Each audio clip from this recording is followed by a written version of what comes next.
কিছু কিছু ব্যাপার নিয়ে আসলে কথা না বলে থাকা যায় না। একটু আগে সোশ্যাল মিডিয়াতে একজনের পোস্ট নিয়ে অনেক বেশি আলোচনা হচ্ছে। অনেকেই হয়তো এই পোস্টটা দেখার পর শকড যে উনি এরকম কিছু বলতে পারেন এরকম একটা কাজ নিয়ে। এটা অনেকেরই হয়তো ধারণার বাইরে ছিল, অনেকে হয়তো শক, বাট আমি একদমই শকড হইনি, কারণ এটা কমন একটা ব্যাপার। আপনারা হয়তো এতদিন তাকে মাথায় তুলে রাখতেন, এটা বলতেন ওরা বলতেন, তিনি এত ভালো একজন প্রডিউসার, অনেক ধরনের কথা বলতেন, শাকিব খানের সাথে তার একটা গুড রিলেশন, ভালো একটা ফ্রেন্ডশিপ রয়েছে, এগুলো আপনারাই বলতেন। আপনারা যদি আমার কিছু প্রিভিয়াস ভিডিও চেক করে থাকেন, আই থিঙ্ক এরকম একটা টপিক ছিল যে Shakib Khan back to back Arshad আদনানের সাথে কিছু কাজ করবে। ওই টাইমে আমি একটা ভিডিওতে বলেছিলাম এই যে শাকিব খান ফ্রেন্ডশিপের জন্য কাজ করে যাচ্ছে, যখনই শাকিব খান একটা কাজের জন্য শিডিউল দিবে না, একটা কাজ করতে চাইবে না, তখন আর সেই প্রডিউসারের সাথে ফ্রেন্ডশিপটা থাকবে না। ফিল্ম অনলি বিজনেস, এখানে বিজনেস পারপাস ছাড়া আর কিচ্ছু নেই। না এখানে কোনো ফ্রেন্ডশিপ পাবেন, না এখানে কোনো কারো কাছ থেকে সিম্প্যাথি পাবেন। যাই হোক, পুরো ব্যাপারটা ক্লিয়ার করে, হয়তো অনেকেই জানেন না আরশাদ আদনান যে কিনা প্রিয়তমা এবং রাজকুমারের প্রডিউসার, এখানে অন্য একটা কথা বলে শাকিব খানের সাথে তার একটা ভালো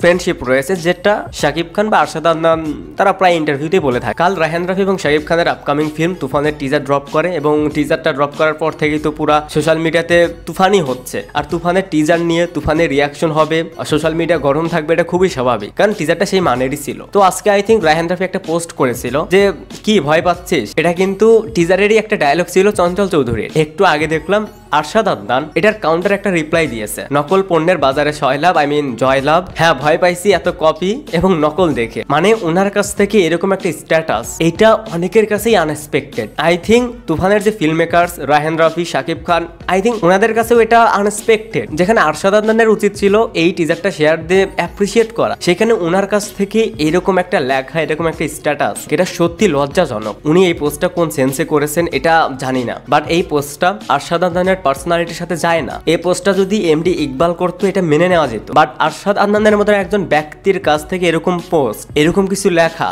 এটা না ভাই সত্যি, এটাকে কি বলবো আসলে, এটা কোন ওয়ার্ডে এক্সপ্লেইন করবো? আচ্ছা, এদিক থেকেও না ভেবে যদি এদিক থেকেও ভাবি, ধরলাম আরশাদ আদনানের সাথে রায়হান রাফির কোন একটা প্রবলেম রয়েছে, বাট এই ফিল্মটা তো রায়হান রাফির পরে শাকিব খানেরও। আপনি প্রত্যেকটা ইন্টারভিউতে এমন ভাবে বলেন শাকিব খান আপনার অনেক ক্লোজ একটা ফ্রেন্ড, এটা সবাই এতদিন মানতো, বাট এই পোস্টটা দেখার পর কে বলবে যে শাকিব খানের সাথে আপনার একটা গুড রিলেশন রয়েছে, আপনারা দুজন অনেক ক্লোজ ফ্রেন্ড? এই পোস্টটা দেখার পর সবার এই ধারণাটা হয়েই গেছে যে আপনাদের ফ্রেন্ডশিপটা শুধুমাত্র বিজনেস, বিজনেসের বাইরে আর কিচ্ছু নেই। তিনি প্রেসিডেন্টের ছেলে হয়েও তার চিন্তা ভাবনা, তার মেন্টালিটি সেই 8-10 জন সাধারণ বাঙালিদের মতনই রয়ে গেছে। উনার কাছ থেকে এটা কেউ এক্সপেক্টই করেনি। হয়তো এইটা নিয়ে যেহেতু এখন আলোচনা হচ্ছে, সমালোচনা হচ্ছে, হয়তো 1 ঘন্টার পর পোস্টটা ডিলিটও করে দিতে পারে, বা এরপর এসে বলতে পারে এই পোস্টটা আমি করিনি, অন্য কেউ করেছে, বা পেজটা হ্যাক হয়েছিল, এরকম এক্সকিউজের জন্য রেডি থাকে। বাট এই সময় মানুষকে এতটা বোকা বানানো এতটা ইজি হবে না। এই পোস্টটা দেখার পর একজনকে স্মরণ করতে ইচ্ছে করছে, মান্না স্যার। ইয়েস, তিনি একটা কথা বলেছিলেন যে ইন্ডাস্ট্রিতে কেউ কারো বন্ধু নয়,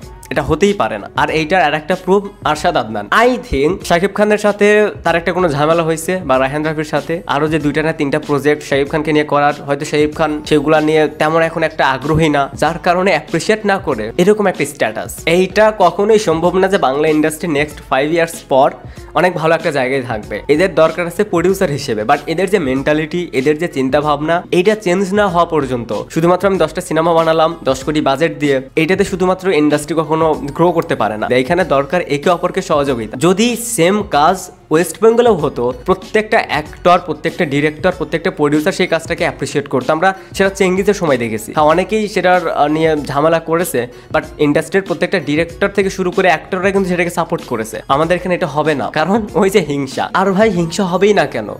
ওনারা হয়তো এটা ধরেই নিয়েছেন যে প্রিয়তমা এখন ইন্ডাস্ট্রি হিট, সর্বোচ্চ আয়কারী সিনেমা, যদি তুফান এটা রেকর্ড ব্রেক করে দেয়, আবার এটাও তারা ভাবতে পারে যে রায়হান রাফিকে নিয়ে এত কেন প্রশংসা হচ্ছে। ভাই, কালকে টিজার ড্রপ করছে, কাল থেকে শুরু হয়েছে রায়হান রাফিকে নিয়ে আলোচনা। কেন তাকে নিয়ে এত আলোচনা হচ্ছে? কেন সবাই তাকে অ্যাপ্রিসিয়েট করছে? কেন সবাই তাকে বাহবা দিচ্ছে? কেন রায়হান রাফি এত ভালো একটা কাজ দিল? এই যে হিংসা। আর একটা বিষয়, উনি যে নকল বা কপি বলতেছে, যখন প্রিয়তমার ফার্স্ট লুক আসে তখন সেটা নিয়েও তো অনেকেই কপি বা নকলের অভিযোগটা দেয়, যেটা কিসিকা ভাই, কিসিকা জানের সালমান খানের লুকের কপি, পাঠানের শাহরুখ খানের লুক থেকে ইন্সপায়ার্ড। তখন আপনি কেন চুপ করেছিলেন?